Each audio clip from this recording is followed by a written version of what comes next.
Chapter 23, July 14, the first mobilizations. Within hours of Poincare's departure from St. Petersburg on the 23rd of July, the success of his mission became clear. Russia began mobilizing her vast armies and took an irrevocable step towards war in Europe. The secret elite agents had completed his prime objective. In the first decades of the 20th century, the general mobilization of the armed forces of a major power signaled its intent on war. Plans for bringing together regular army units, conscripts, and reserves, equipping these troops and transporting them to border assembly points had been worked out with great precision. Modern railway systems were the key. The entire process had to be conducted by rail, and the general staffs had worked for years to perfect their timetables. From the moment the command to mobilize was given, everything had to move at its fixed times, in precise order, down to the number of train axles that would pass over a given bridge within a given time. Each action with the mobilization process led logically to the next in lockstep precision, combining in a practically irreversible escalation to war. In terms of strategic planning, the assumption was that the advantage lay always with the offense. In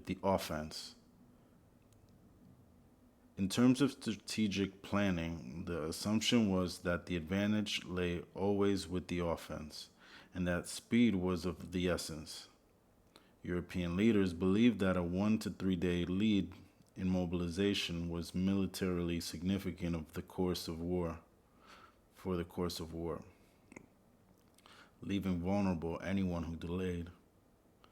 The Franco-Russian military convention was very specific in declaring that the first to mobilize must be held the aggressor, and that general mobilization is war. All responsible military and political authorities in France, Russia, and Britain subsequently acted on that supposition. The chief of Russian General Staff for Mobilization in 1892 clarified the convention that mobilization by one of the major powers was a decisive act of war because beyond that point, no further diplomatic hesitation is possible. All effective diplomatic maneuvering, deals, and agreements had to be concluded before mobilization. Once begun, there was no turning back. The Franco-Russian alliance was clearly based on the assertion that mobilization equated to war. Both Russian and French general staffs not only viewed mobilization as an outright act of war, but also insisted that all normal operational decisions be based on that assumption. It is important to clarify that the Russian and French governments understood precisely what mobilization meant when the decisions were taken in July of 1914.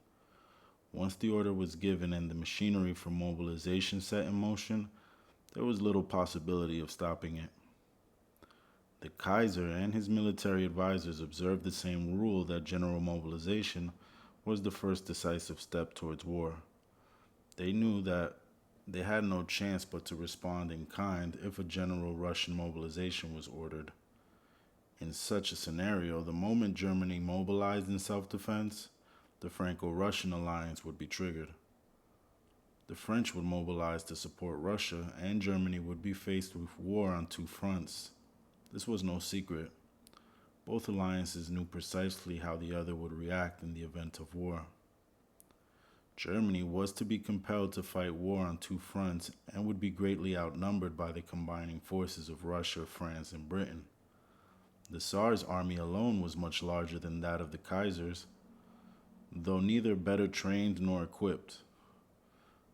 With her more modern road and rail networks, Germany's advantage lay in the rapidity of her mobilization.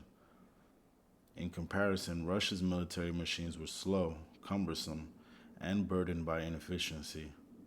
Mobilization across the vast lands of the Russian Empire with inadequate infrastructure, less developed railroad systems near the German frontiers, and inefficient local military authorities was necessarily slow. Russia's strategic aim was to reduce this natural German advantage by keeping her mobilization secret for as long as possible. In 1912, in the midst of the Balkan troubles, Russia claimed to have annulled the order that the proclamation of general mobilization was equivalent to the declaration of war, but their secret military protocols clearly contradicted this. It will be advantageous to complete concentration without beginning hostilities, in order not to deprive the enemy irrevocably of the hope that war can still be avoided. Our measures for this must be masked by clever diplomatic negotiations in order to lull to sleep as much as possible the enemy's fears. If by such measures we can gain a few days, they absolutely must be taken. Poincaré departed from St. Petersburg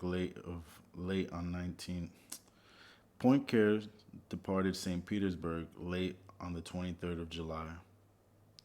Several hours later, on the morning of the 24th, General Nikolai Ian Kushkevich, chief of the Russian General Staff, called General Dobrolsky, the chief of mobilization, called him to his office and asked him if he had everything ready for the proclamation of mobilization of the army. He had, but was aghast when Ian Volskevich added against Austria-Hungary only.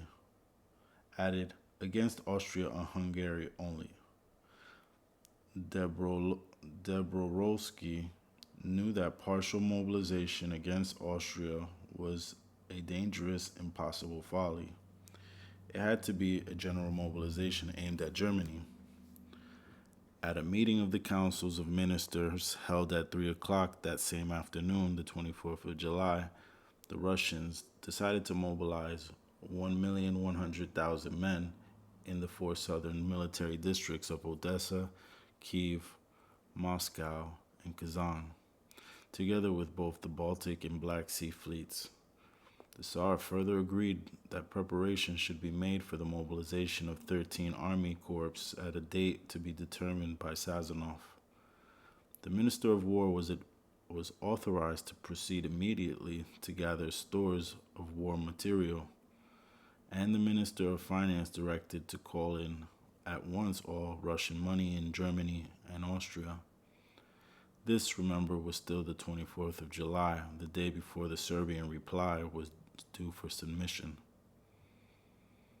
The Russian military command comprised class-ridden elitists, self-infatuated aristocrats, time servers, and careerists who did not doubt their capacity to defeat both Austria and Germany at the same time.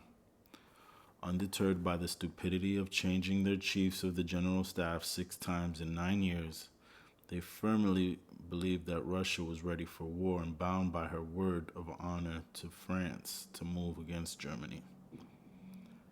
After the hastily convened meeting of the councils of ministers on the 24th of July, Foreign Minister Sazonov lunched with Ambassador Buchanan and Paleolog at the French embassy. These were the secret elite's diplomatic enforcers, who ensured that London and Paris were kept fully updated. Sazonov confirmed that the Tsar had approved both the mobilization of over 1 million men and the Russian Navy. The Imperial Order, UK's, was not to be made public until he, Sazonov, considered that the moment had arrived to enforce it, but all the necessary preliminary preparations for the mobilization had already begun. Sazonov confirmed that Russia was prepared to face all the risks, and Paleolog reiterated Poincaré's blank check, placing France unreservedly on Russia's side.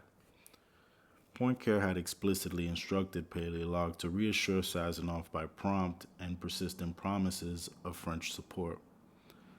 The French ambassador informed Sazonov that he had also received a number of telegrams from the minister in charge of foreign affairs, and not that one of them displayed the slightest sign of hesitation. Russia was mobilizing for war, and France placed herself unreservedly by her side. Sazonov was thus constantly reassured that France would stand shoulder to shoulder with Russia. But what about Britain? Grey and King George V had assured him of British support at Balmoral in 1912, but he was confused by the overtures of friendship voiced by Britain to Germany. Sazonov was not sufficiently astute to realize that such mind games were designed to mislead and were part and parcel of the deception. Germany had to be led to believe, until the very last minute, that Britain would remain neutral. An official treaty between Britain and Russia, which Sazonov so desperately desired, would have destroyed that cover. Grey was determined to hold to the official line that England could be more effective if she posed as a mediator at all cost. His charade had to be maintained. Germany had to keep guessing. Germany had to be kept guessing. The following morning, 25th of July, the Russian Council of Ministers rubber-stamped the military plans and confirmed their readiness for war. Telegrams were sent out in secret ciphers, halting military maneuvers throughout the Russian Empire. Military divisions were instructed to return immediately from their summer camps to their regular quarters. Troops were to be equipped and prepared for transportation to their designated areas on the frontier. Cadets undergoing training at the St. Petersburg Military Academy were immediately promoted to the rank of officer, and new cadets enrolled. A state of war was proclaimed in towns along the frontier facing Germany and Austria, and a secret order given for the period preparatory to war.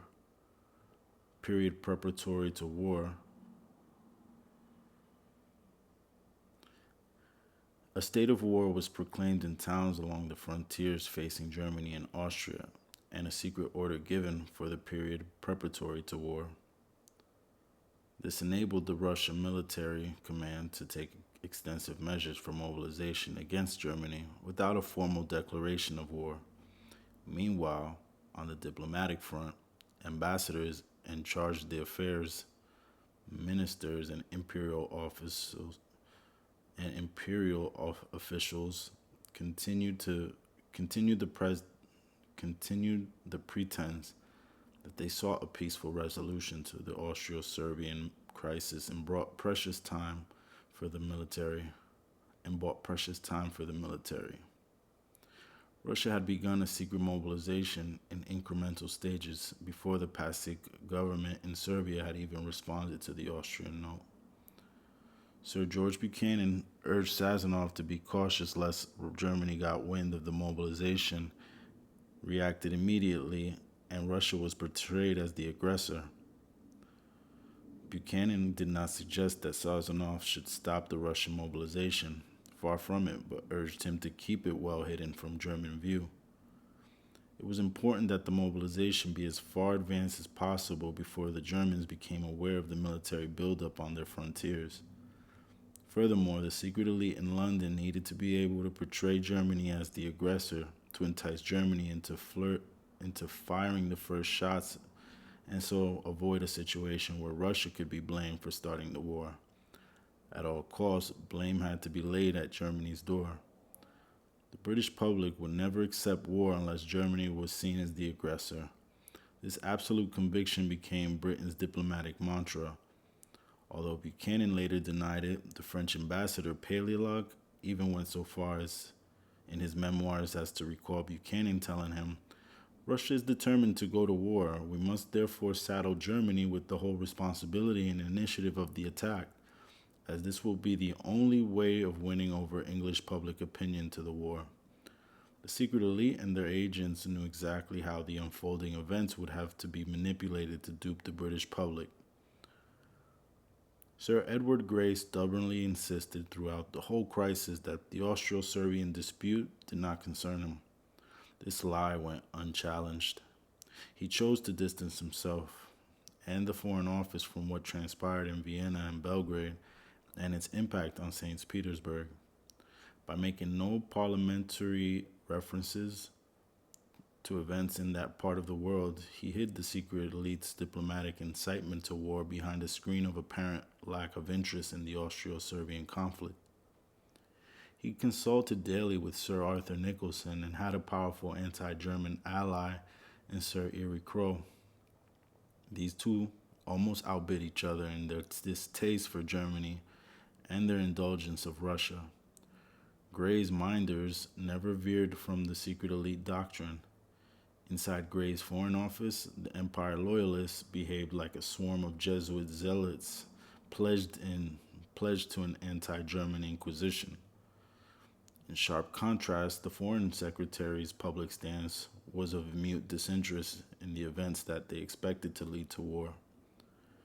Theirs was an ignominious deception, for they knew that this was a dispute from which a general war would ensue, and, far from being disinterested, they were intimately complicit. Sir Edward Grey's attitude was very matter-of-fact.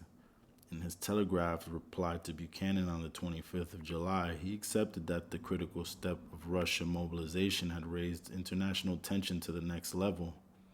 He expressed no criticism or undue alarm. Instead, he blamed the brusque, sudden, and peremptory nature of the Austrian demands, which in his eyes made it almost inevitable that in a very short time Austria and Russia will both have mobilized against each other. Later that day, he repeated this view in a diplomatic letter to Horace Rumbold, the British ambassador in Berlin. He predicted that Europe would soon be confronted by a moment when both Austria and Russia would have mobilized. Gray's message to Russia was not one of horror and dismay or protestation that mobilization would lead to war. He was waiting for it. Indeed, there is much substance to the view that Gray actually encouraged Russia to mobilize.